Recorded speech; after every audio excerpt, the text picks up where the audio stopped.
Right. Good evening, and thank you for those who've just signed in early. I'm very relieved to see you all here. Well, not that I can see you. What I mean is, I'm very relieved to be here. The internet signal cut out about 10 minutes ago whilst setting all of this up. So I've had to redo everything immediately from scratch once I got the signal back on. And so I'm just doing some housekeeping right now. In a few minutes, Dr. Lisa Funnell will be in, and and hopefully the discussion will formally start.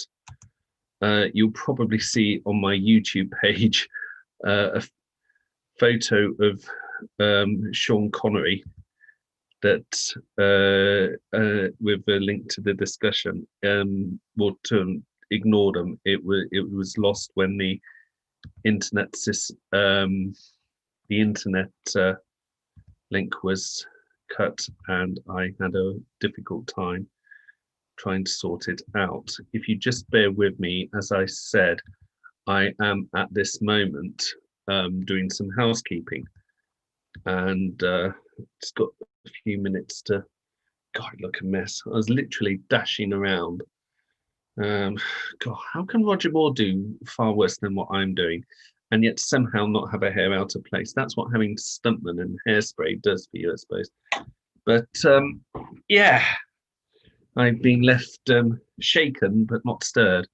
So if you just bear with me, I am trying to sort out one or two housekeeping things, and I will be with you shortly. It means having to do all this quickly. The photo of the YouTube page does not look glamorous. It doesn't have a nice photo of Sean Connery. It looks me looking a bit anxious as I'm trying to set all of this up. But, you know, has happened. So that's good. Got that. That's sorted. And where are we?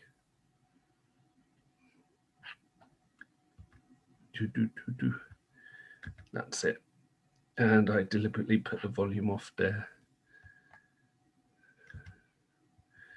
And let's get into Twitter. So more of you nice people can come and see the discussion.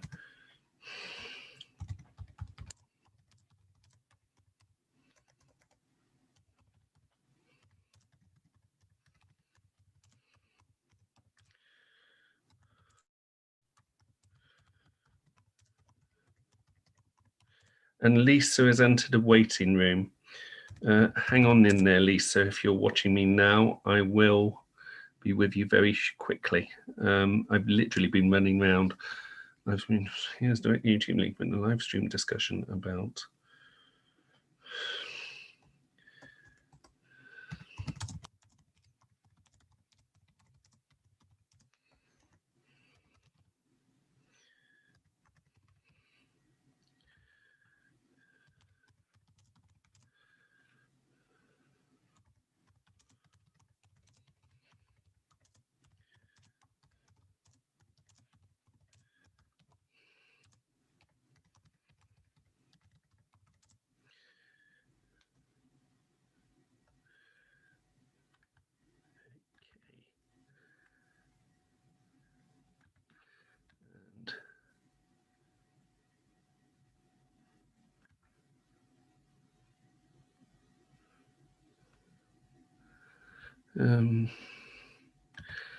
Right, with no further ado, I will introduce you to Dr. Lisa Funnell, who's a Bond author of repute.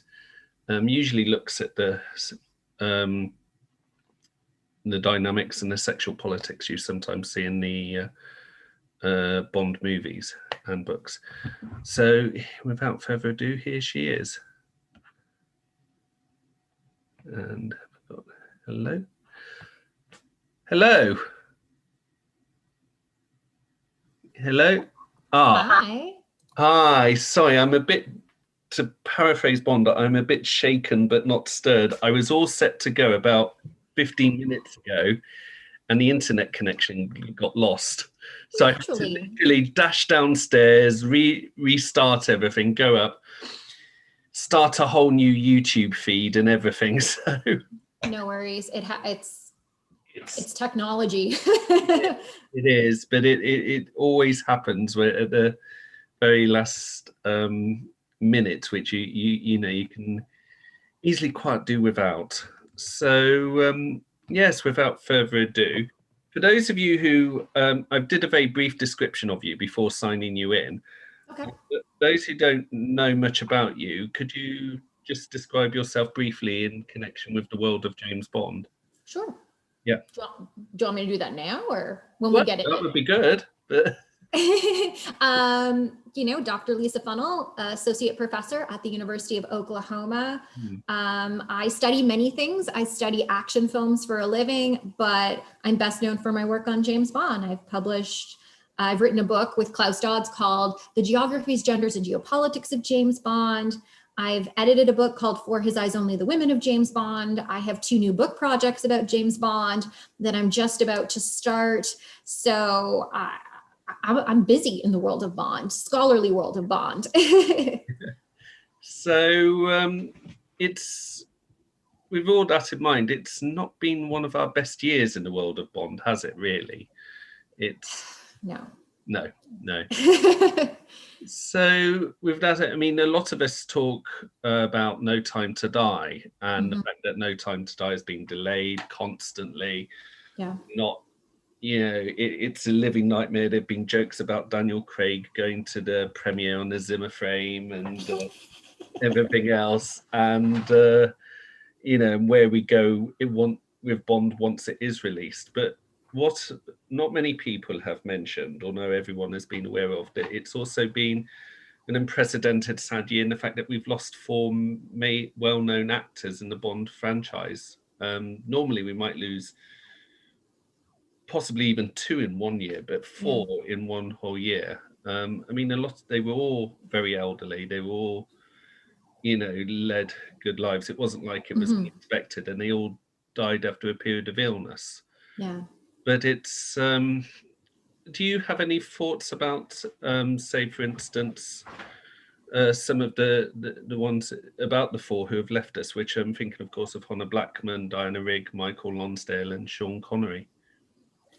Yeah, it's been tough when you say each of those names. These are people who've played memorable figures in the world of Bond. When we think about some of our favorites, favorite women, favorite men, favorite actor to play Bond, favorite villain, these are the names that get thrown out. And so these people in and of themselves were institutions in the world of Bond. And so to lose, like you say, to lose one person a year, it's kind of devastating, but I feel as though it's just 2020 has sucked. It's just one person after another. And I'm not sure at what point where I stopped grieving for one of them and I started grieving for the next. And I feel like we lost the women early on and we've lost the men in recent months. And each one I think has hit fans differently. So I'm a big fan of looking on Instagram. There are beautiful art tributes to all of these figures and all of their bodies of work, which is really important. If you really want to go see the outpouring, sure, Twitter is a good place where I would say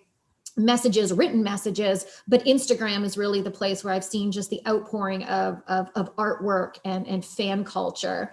And people are definitely grieving the loss. It's, I mean, especially, I remember one of the things that took me aback was Michael Lonsdale, who played Drax. That was quite an outpouring. That was a bit more than I was used to seeing, but he was a very. What I think what made Drax, from what I saw as a good villain, was the fact he underplayed, and Michael Lonsdale was very good at understatement and underplaying whoever he played.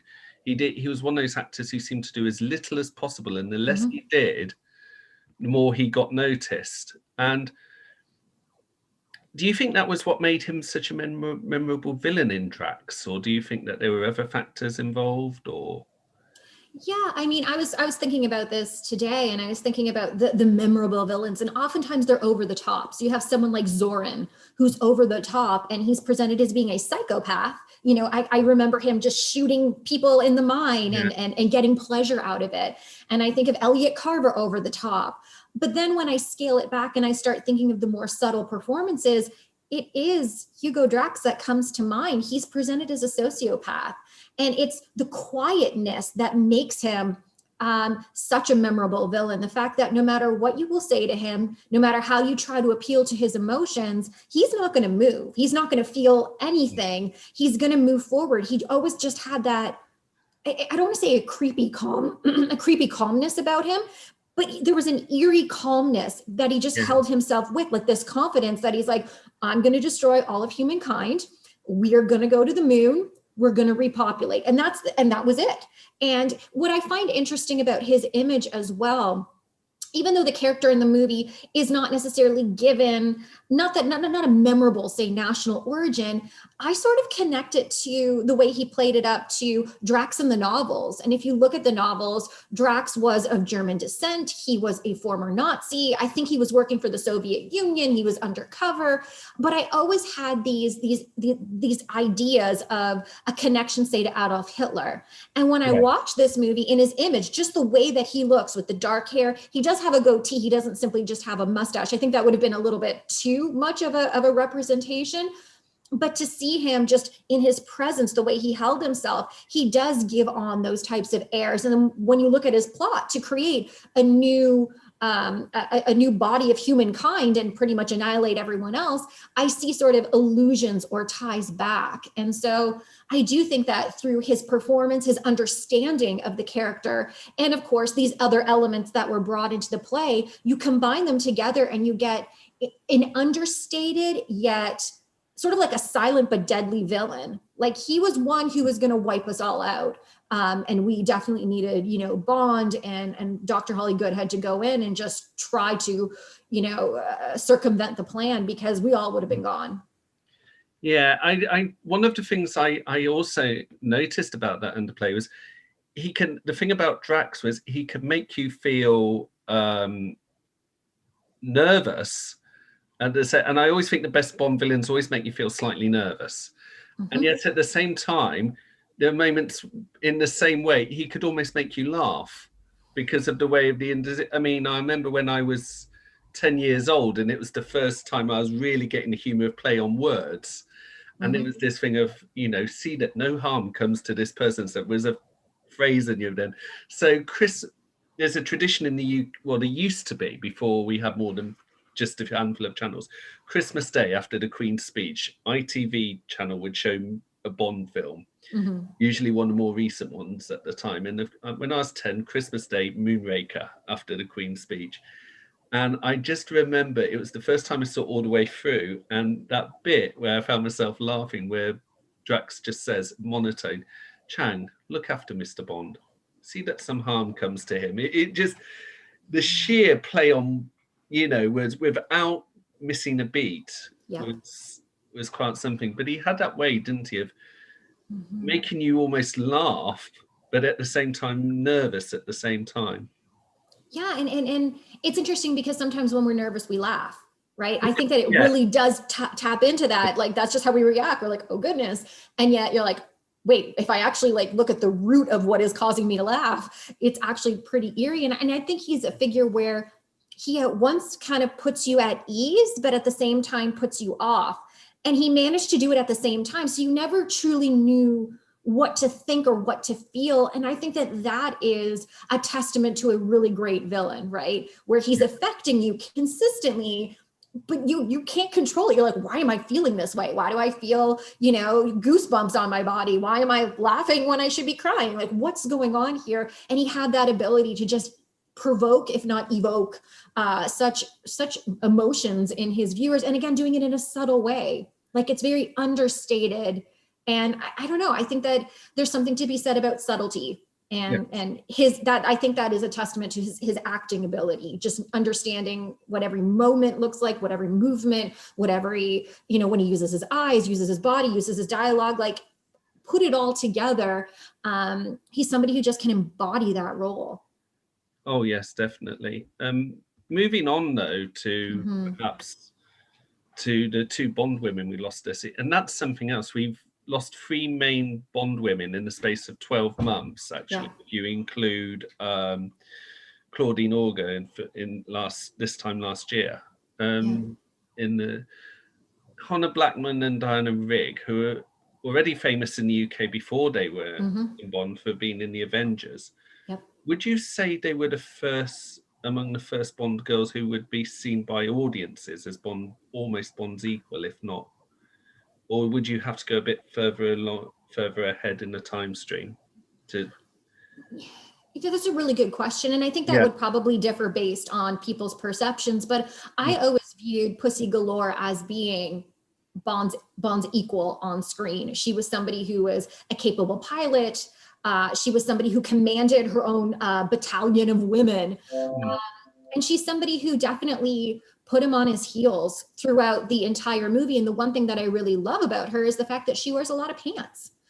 She's not placed on display. She's somebody who is being valued for the actions that she's taken, and for the way that she really sort of pushed away men in the film to be sort of valued for her professional pursuits.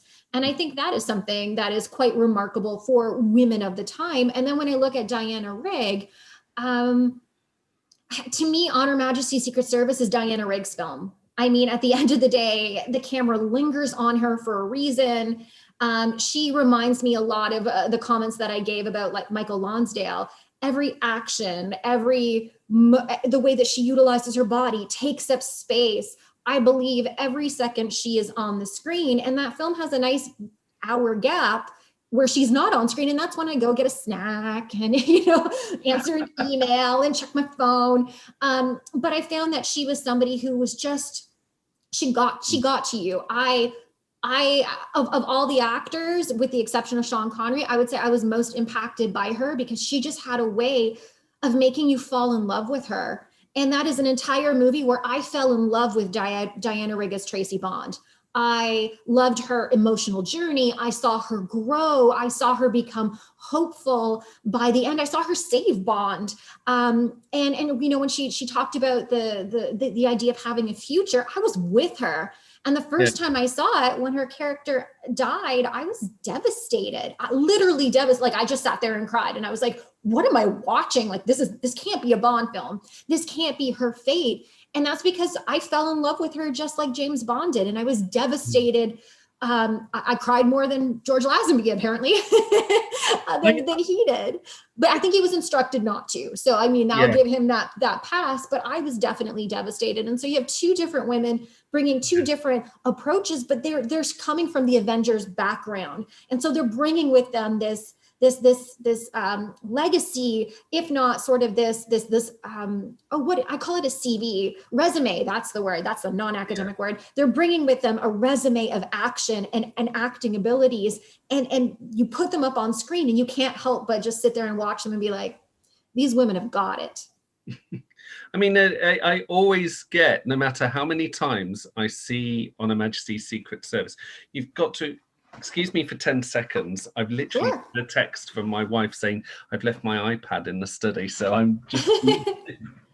Well, everyone, this is my dog, Justice. He very much likes treats. He's my puppy Galore. And so he is here for our entertainment. And yeah, I'm just going to keep going on. I think that even the loss of Claudine Auger was a huge loss to start us off, even last year. And she's somebody who I think is underestimated as a woman in the world of Bond. She's someone who's given a great character arc. She's somebody who fights against her personal attacker, her abuser. So we see Largo abusing her on screen. And she's somebody who saves Bond at the end. She is the hero. And I don't think she gets... There's the thing about Thunderbolts, there's a lot of women in that film and a lot of women who are noteworthy, right? So, I mean, if you want to talk about Luciana Paluzzi, I'm here all day to talk about how amazing she is. And I think that's where our attention goes. But we often overlook the fact that there can be different type of women in a Bond film. And so just to sort of give a nod to her and looking at, as you mentioned, her 12 months, It was a big loss when it comes to women from the 1960s who are big fan favorites. It is quite a loss. And definitely, I mean, with Honor Blackman, I would have. This sounds cruel, but simply because she was older than a number of, Mhm. I would have expected her to go before Claudine Auger. But and it said something about the time when she went, even though she was 94. When they remember the newspaper said her family say she didn't state that she did not die from the coronavirus. The fact that they had to say that when Yeah. normally we would not have, batted an eyelid on what the cause was. But it was a sad year. I mean, Thunderball, you're right. I mean, a lot of people do pay a lot of attention to Luciana Paluzzi. I mean, I've seen Calvin Dyson's review of Thunderball where he, almost microscopically rips it to shreds from start to finish. But when he gets to Fiona, he like sings her praises from start to finish.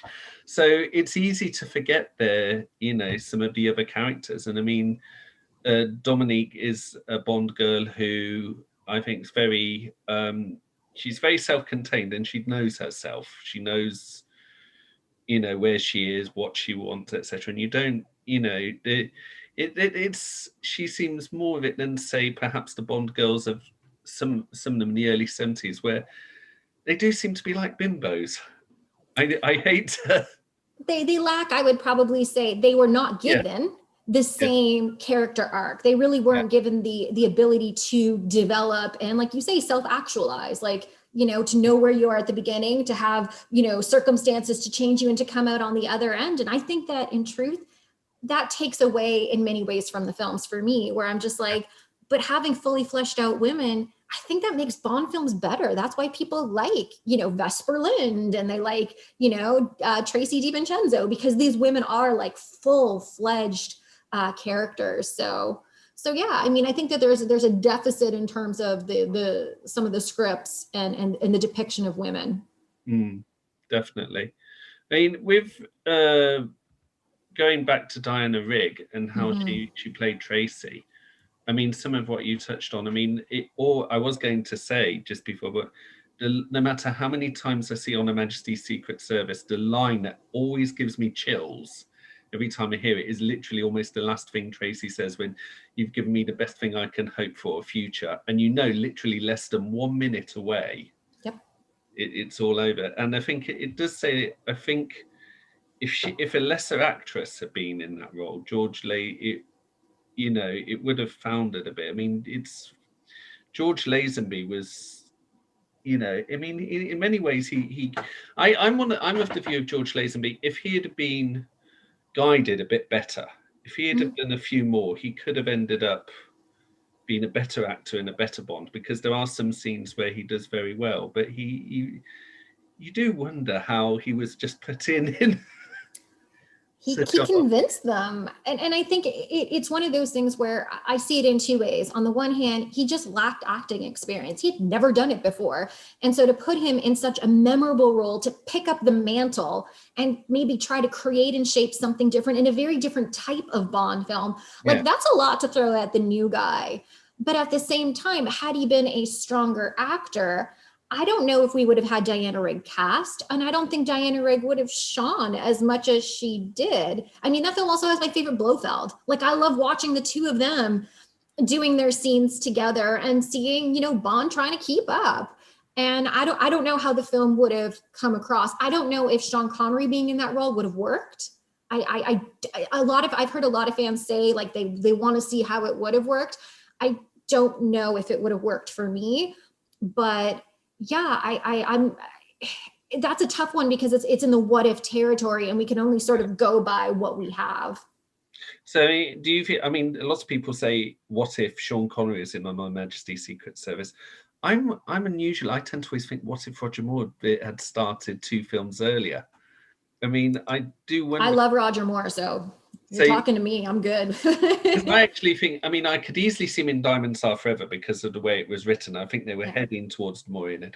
On Her Majesty's Secret Service, but I think he could have carried it well. And I mean, especially as his Bond more than the other, you do see references to Tracy. Yeah. So, And the thing is, I mean, Roger Moore's done obviously he did The Saint, but he's done a range of work. Mm. And I could definitely see him in more of a, it's weird to say, like, I could just see him in a more of a romantic capacity. Like this idea of falling madly and deeply and quickly in love is something that I could imagine more with Roger Moore, who we lost a few years ago. Yeah. So again, this is, it's a really tough podcast. But I could probably see him more in that role than I could Sean Connery. But again, I'm also going with the Sean Connery films that I was given, right? And Yeah. I didn't necessarily feel too much of an emotional attachment or connection with any women. I lust, sure. But was it deep falling in love? I never really got that sense. But then again, was it really written that way for him to do it? I don't know. No, yeah.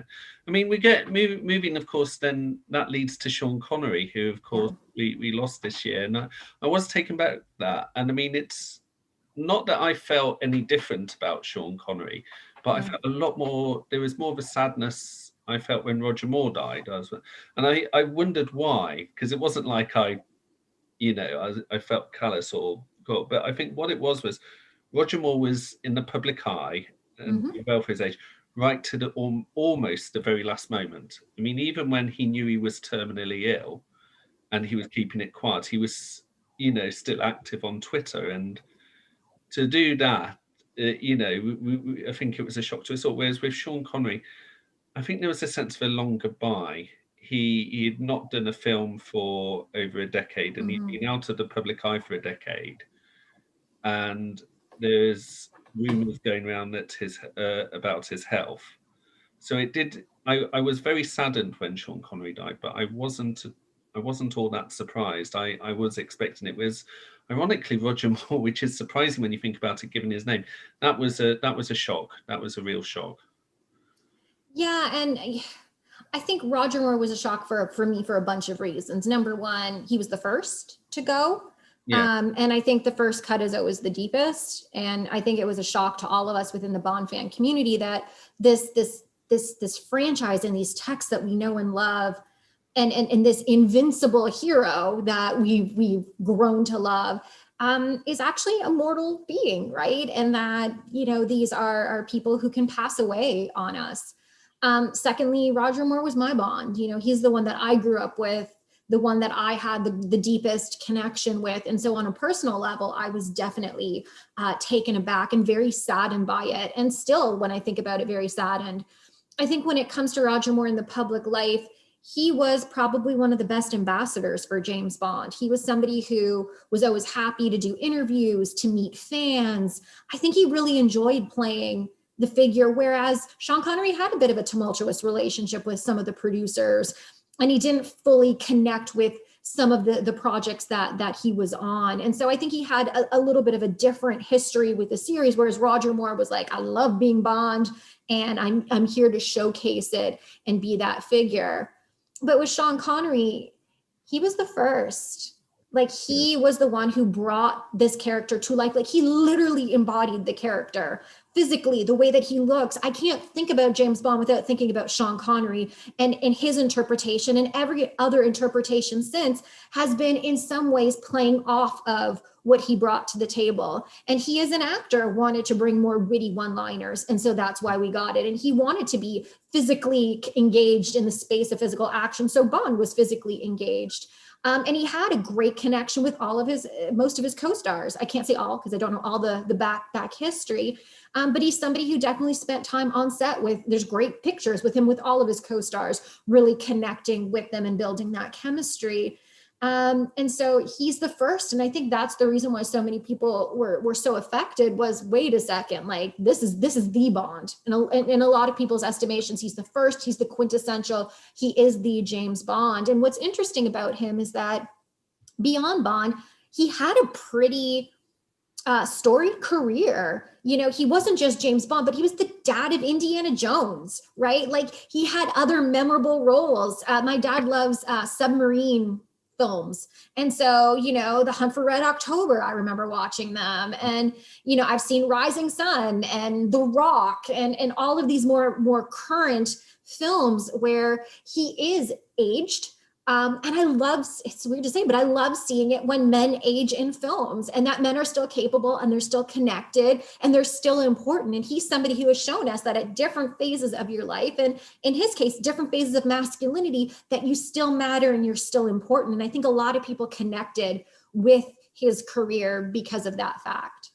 I did notice, and then towards the last decade of his career, a similarity between him and Cary Grant, in that two very different actors, or no, Yep. two very charismatic actors, in that both did slightly less films, but they were still playing, both of them, the leading men until just about the end. And both of them in their last film, they weren't playing the romantic lead in Cary Grant's last film and Sean Connery's, but they were both still the leading actor. And no one, I noticed, I think there are one or two others where you could say the same, but unlike a lot of actors, no one was saying, oh, they're getting a bit, comments were made about their age, but not in a derogatory way. It was just like, more than, this is ridiculous. I mean, Sean Connery at 69 years old playing a sort of romantic lead in Entrapment with Catherine Zeta-Jones. I mean, how many actors can get away with that? Very, very few. Without us, I always say that I always look at when we have, in a sense, older men, and oftentimes, here's the thing: I don't mind older men being romantic. I have an issue when it's an older man and like his love interest is 19, and I'm just like, then I'm like, who's writing this? And most often when I look at it, it's usually that actor is producing it, writing it, and is involved in it.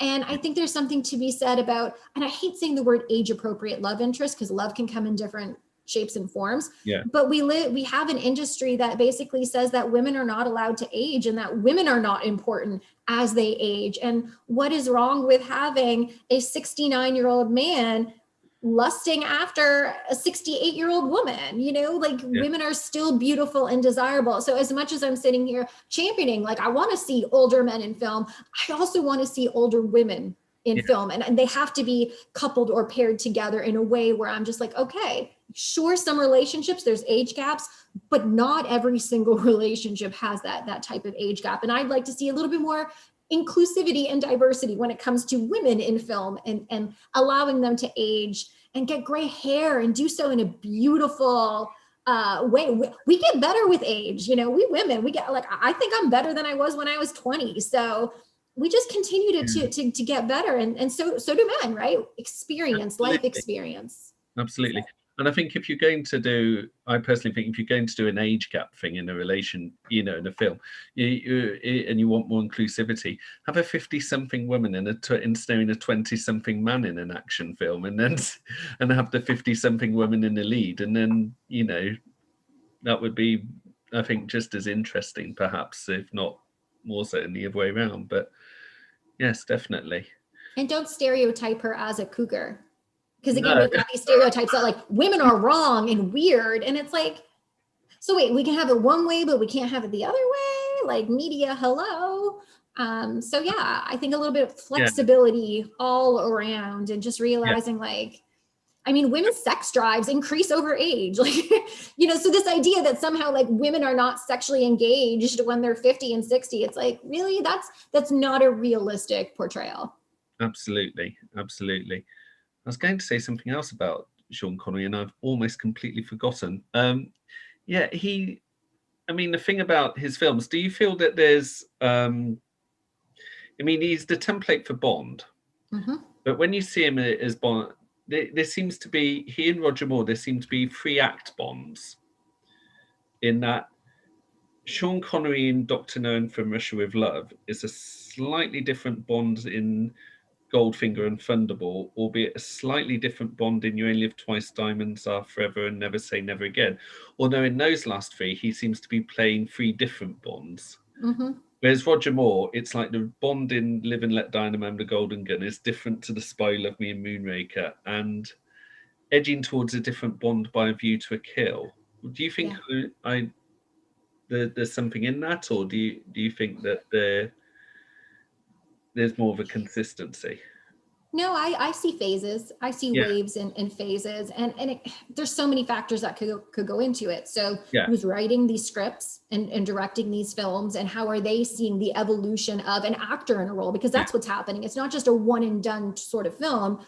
You know, where are you going with this? And Mm, so in the Sean Connery, I feel as though they're trying to establish a Bond formula, and it's gonna take a little bit of time. And then you also have Sean Connery being at odds with the producers in the direction. So there's a lot of levels there. And then when it comes to Roger Moore, I think they brought him in, and I think they tried to make him very hard-nosed at the beginning. Like if you look back, he is pretty stern. He's kind of cruel in the first two of his era, which you watch it back, you're like, wait, I thought he was a lot funnier than this.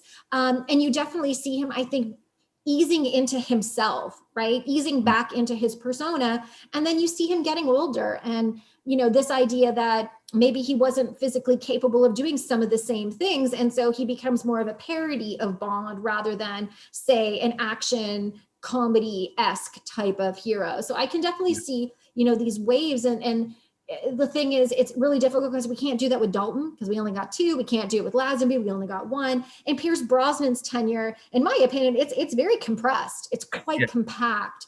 So to argue for an evolution, I think it's a little bit more challenging because what he has, it's like 6 years, 7 years, and then he's out. So I think maybe Daniel Craig's film, once we get a new one, we can sort of see where he's going with it. But Yeah. I think those two, they have like the most definitive, like you say, 3 act or 3 stair-step phases to their careers. Do you get the impression of Sean Connery towards the end? It's not, he's past his peak. Goldfinger and Thunderball as Bond was perhaps where he peaked, and then it. Yeah, I mean, I'm not a fan of Diamonds Are Forever. And No, what's interesting is when I ended up watching Never Say Never Again, I thought he looked better. He was yeah, more trim. He was into it, because it's a different, production company. And I felt like he was more in his essence and more youthful in that film, which came 16, not 16, 12 years later. Wow, math. 12 years after Diamonds Are Forever. I just felt he was more invigorated and excited to be there. Whereas with Diamonds, I wasn't so sure. I wasn't into Diamonds Are Forever. he was a less abrasive Bond in Never Say Never Again, wasn't he? I just realised Say that again, sorry? he was a less abrasive Bond. Yeah, very much less abrasive. Yeah, And I felt like you could see that he was having fun on the set.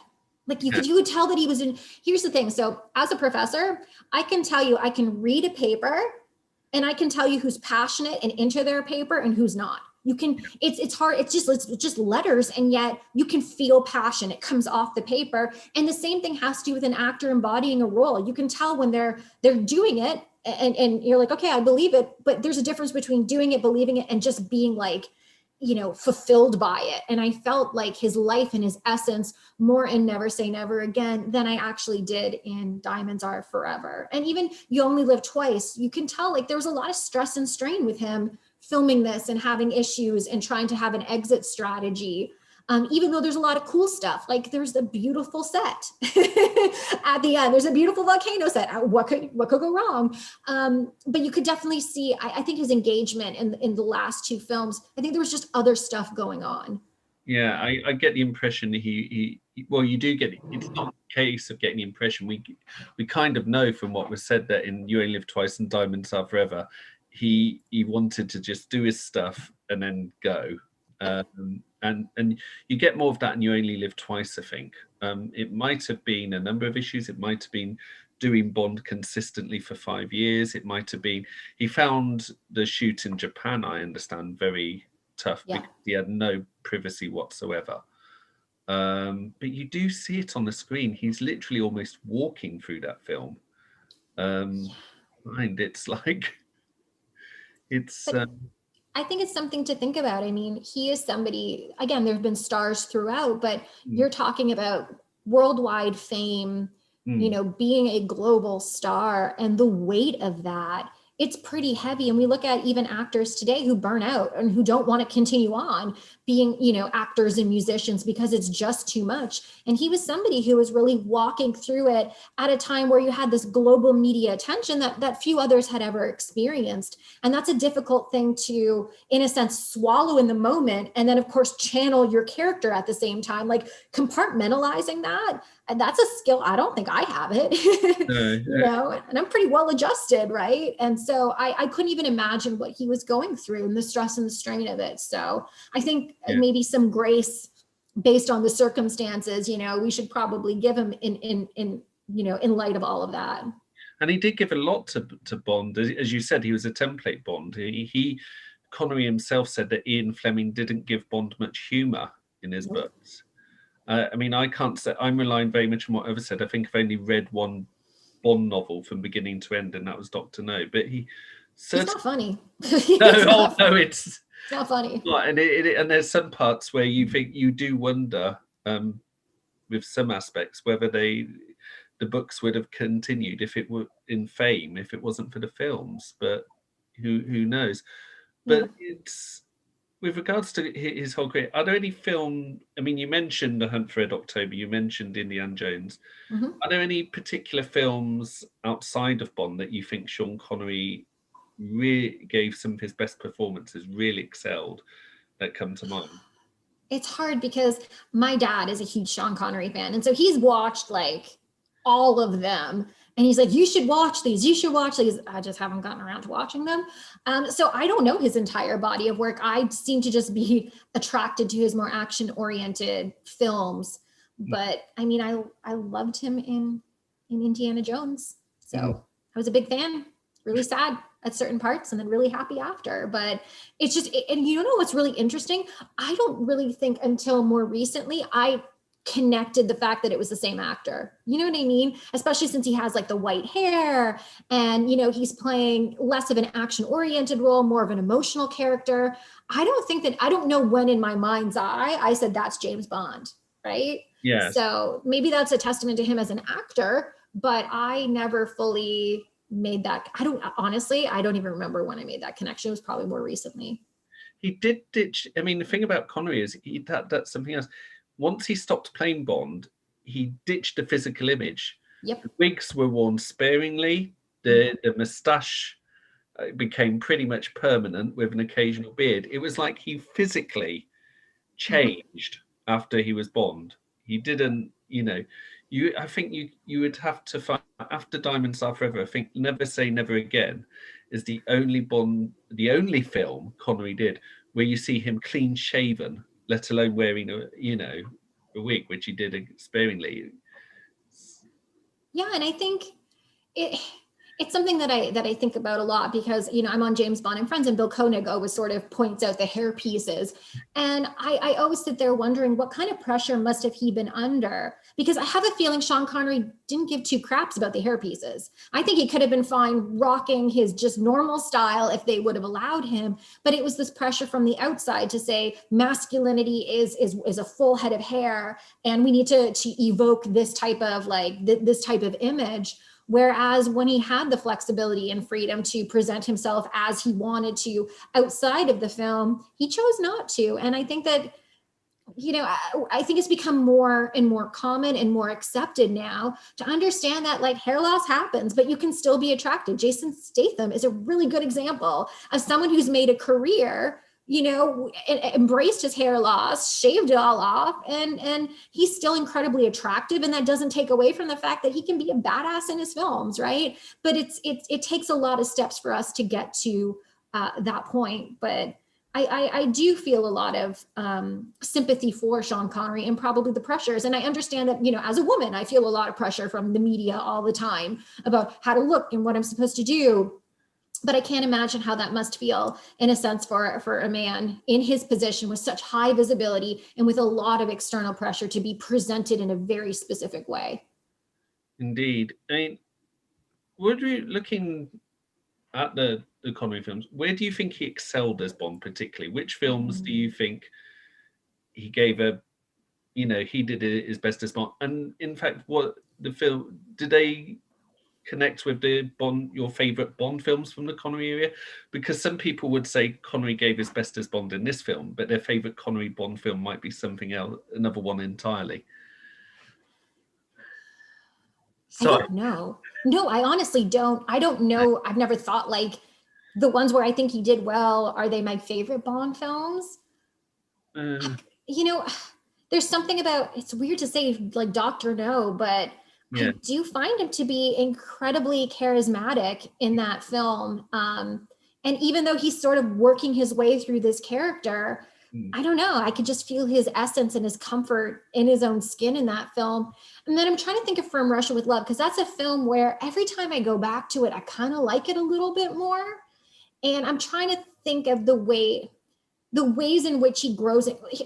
The one thing I like about these early films is like they show him being a spy. So they show him like looking through the room and like putting a piece of hair and trying to figure things out. And so those are the things that I like, but I don't necessarily know if that has anything to do with him, his acting ability, and what he's bringing to the character. I just kind of like that there's spyish stuff going on in these early films where I'm like, that's smart. So yeah, I don't know. I do like the early films when they're figuring it out and trying to figure out what goes where. yeah. I don't know if that's a good answer. Well, That's what I got. Simplify it by asking, do you have a favorite Bond film from the Connery era? Oh, here's the thing. I like Thunderball, but I like it for the women. You know what I mean? Like that's why I was trying to think of like my leaning into Connery, but I'm like the women of Thunderball, with the exception of the initial scene with Patricia Fearing and the sexual coercion, and if I could write that out of Bond history, I probably would. But I like the fact that there are other women, and I like the fact that he's able to engage with them in different ways, in playful ways, understanding, Fiona Volpe's a bit much, right? And seeing her driving as being a reason, like he looks actually nervous in the car as she's going at breakneck speeds. Like this woman's dangerous, and this car moment is dangerous for me. And then seeing him have a more tender side, when he's sitting on the beach trying to tell Domino that her brother's dead. Like you can sense the emotion there. He knows what he's going to be placing upon her. He knows the emotional toll, and you can see Connery just sort of the way that he's holding himself. And I think he puts glasses on. Does he put sunglasses on? Yeah, he does. In that moment to sort of shield away the emotion, because maybe we're not supposed to feel that Bond has emotions, but you can still feel him emoting it through. And so I like seeing the way that he engages with a range of women, and of course in that film a range of men. So yeah, I'd probably say that one would be my favorite. I mean, you're right there. I mean, it just flashed through my mind that scene with Fiona Volpe, where everyone talks about that scene in the bathroom and makes the jokes about him putting her shoes. No one mentions the bit where she starts to turn the tables and seduce him, and you see this flash of discomfort across his face. Yep. Because he sees the Spectre ring. He's like, I really don't. I'm going to have to go through with this, but I really don't like it. And that's the one bit. And a lot of people miss it. They only notice later on when he says, "You don't think that gave me any pleasure, do you?" So yeah, and he's playing it through. Like you just have to look for it, but it's there the entire time. Yeah. Yeah, it's I found it interesting you mentioned Thunderball, because a lot of people mention From Russia with Love or Goldfinger, which is it's not that. I marched to the beat of my own drum, apparently. No, that's fine. I flip between From Russia. My favorite one's The Spy Who Loved Me, so it's not weird. But I do flip between, in the Connery area, I do flip between From Russia with Love and You Only Live Twice. So I do like You Only Live Twice. I do like that movie. It is. I think with me, it's because it's Lewis Gilbert. You've got he's got this large, there's the large gargantuan sets, and the stakes are higher, but he still gives it time for those little plot moments to let things breathe in that, and I do love those. So the set is beautiful. I love the mixed materials. I love the use of copper. I love the underground spaces. I love that film because of Ken Adam and what he's bringing to the table as a set designer, and just his imagination and visualizing these spaces. And it's nice to see Bond with an equal, right? No, Tiger Tanaka is actually M's equal. So in a sense, engaging with a different head of station Yeah. and making his way through and working with an entire group of secret agents who are not part of MI6. Like I like the big scale fight sequences at the end of that when they have this beautiful space. And the thing that I love about great sets is when you destroy them. So I think when it comes to The Spy Who Loved Me, it's a great ship, but then you see them starting to destroy it and you're sitting there questioning, like, is this safe? Because this doesn't look safe. Like when I'm sitting back being like, I'm scared, that means that probably something is exploding a little larger than it should. And you get that with From Russia with Love too, where, you know, the boat sequence and things are exploding. You're like, did somebody die? Well, Roger Moore got injured in The Spy Who Loved Me, not in the main set, but in the, I think someone sent, I'm slightly distracted because I think someone sent left a comment and I'm just checking it. But it was the final scene with Stromberg, and he sat in front of he sat on the chair, and the explosion went that tiny bit early apparently, and he said he was in hospital for a short while. Oh gosh. Because no, someone's left a comment saying regarding my link, that's crazy. I'm in the middle of a James Bond marathon. Nothing is random. I always think with a it's someone on Facebook called Orna Wellman.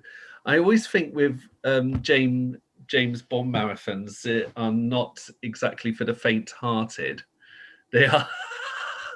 I read a magazine article once where someone watched them for they did a whole group of friends did the whole Bond films non-stop with occasional comfort breaks and food for 2 days.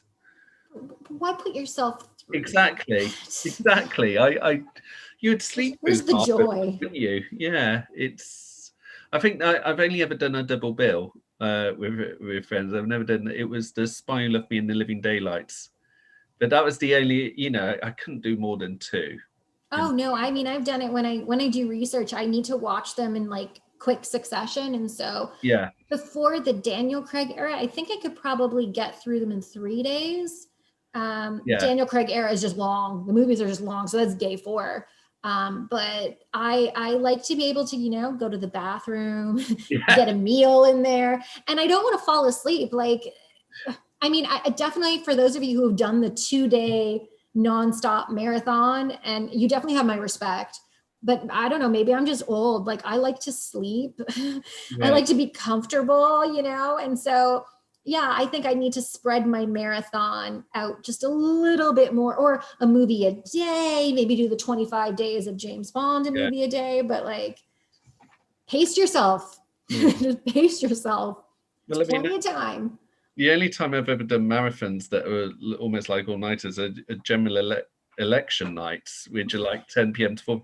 And that each one of those, which are every 4 to 5 years in the UK, are more and more difficult. So how people could do, the whole bomb marathon is just... I remember I've done Lord of the Rings, where I think my brother and I sat with my dad, who'd never seen them, and my dad falls asleep all the time. He stayed awake for the extended editions back to back to back and slept for maybe 15 minutes. And that's probably one of the proudest moments I've ever had. Like, he was like, they're really interesting, but back to back to back. The extended editions as well. So fully extended, yeah. So are we talking about 12 hours? Oops. Sorry, Dad. No. I was literally trying to do the math in my head. I was like. I mean, I've done that's 12 hours. That's 3 long films. That's 12, like that. I think that's reasonable, because then we went to bed. It wasn't like we were going to do it 3 more times and, see how we feel. Yeah, it's pretty much an all-day thing, isn't it, though? Yep. You started and you keep going. Yeah, absolutely. And as it is, time's passing here. I've noticed we've been talking for 45 minutes now, but we did cover a lot, and we did cover the 4 actors who, sadly no longer. Just before I go, is there anything that Honor Blackman, Diana Rigg, or Michael Lonsdale were in outside of Bond that you particularly liked? Or Michael Lonsdale did a lot of French films, and my French is not up to snuff. So I am not really familiar with his body of work. I would say out of all of them, the one who sticks out to me is always going to be Diana Rigg, and it's always going to be her work on Game of Thrones. And when I teach On Her Majesty's Secret Service, I wait till the end of class. So I mean, I'll talk to them about Diana Rigg and all of this stuff and her character. And then I'm like, yeah, she's Lady Tyrell in Game of Thrones. And then it's like, like the whole class gasps and they're like, what do you mean? And I'm like, yeah, she was a badass back then. And she's a badass in this film. And she was a badass on that set. Like, I mean, she's somebody who definitely had a long career in theater and cinema and television. And she's somebody who just she marched to the beat of her own drum. She didn't really care for accolades, and she just gave us great performances. And I love the fact that, you know, her legacy ends really with Game of Thrones, and just such a strong, competent, capable woman who took no crap from anybody. I think that that's a great, I don't know if she did anything after that, but for me, in terms of my viewing, that for me is probably, you know, it's great to remember her that way. So from the beginning to the end, she played really great characters. Absolutely. And it does say something. I mean, when you mention Game of Thrones, the thing that slightly miffs me, where I'm annoyed myself, is when Timothy Dalton was announced as Bond, and I was in my early teens then, it's like, I'd never heard of this person. And then I realised after a while, I'd already seen him in Flash Gordon. I'd already seen him on a you know, bits of him in a tea time adaptation of Jane Eyre on BBC. I'd seen him in, you know, and I remember the characters he played. I just didn't connect in my head that this was the same person. Yeah. Although I do think Timothy Dalton's a better Time Lord than James Bond. Don't hate on me. I do like him I like the Living Daylights, but I think that he's done a lot of like performances that have more layers and a little bit of darker edge to him. Like I think he really excels in those roles. And Bond, I think I needed another film just to be fully sold on him as Bond. Absolutely. I mean, when you mentioned Time Lords, I remember when they brought his character Rassilon back and they had a different actor. I thought, given Roger Moore once said on Twitter he wouldn't mind having a cameo in Doctor Who, I thought they missed a very good in-joke of casting Roger Moore as the next incarnation of Rassilon. That would have been amazing. It would have been. I would, yeah. My fandom of Doctor Who, which is right about here. I haven't seen the new season. Sorry, don't have cable. It's fine. But moving it up. Oh, I did buy a Doctor Who scarf to go with a blue jacket. So, I mean, I'm there. It'll happen. I promise you. You know, I'm getting there. You're tempting me to go into a whole conversation about Doctor Who. I've been a fan of that show ever since I was 5 years old, and Tom Baker's Doctor fell off that radio telescope and changed into a completely different person. But as I said, this is about Bond. It's about Bond, and not my favorite Doctor Who, David Tennant. We're not talking about our preferences. Allons-y. We're not talking about any of that stuff. But again, that's also another series that has different actors playing the role. That has really been, you know, an institution when it comes to like British pop culture. There's James Bond and there's Doctor Who. Yeah, and there's a lot of, they both started roughly at almost the same time. Doctor Who started in 63 and Doctor No in 62. And incidentally, there's a late 50s film, one of Sean Connery's first films, Hell Drivers, had William Hartnell in the cast, who played the baddie. So it's comes full circle. It does. Matters that we brought it up. Anyway, must pass. Thank you so much, Lisa, and especially with some of the headaches in setting this up. But it's been absolutely brilliant, and thank you for your contributions. It's been much appreciated. Oh, not a problem. Happy to talk Bond. Okay. Thank you very much. Cheers. Bye.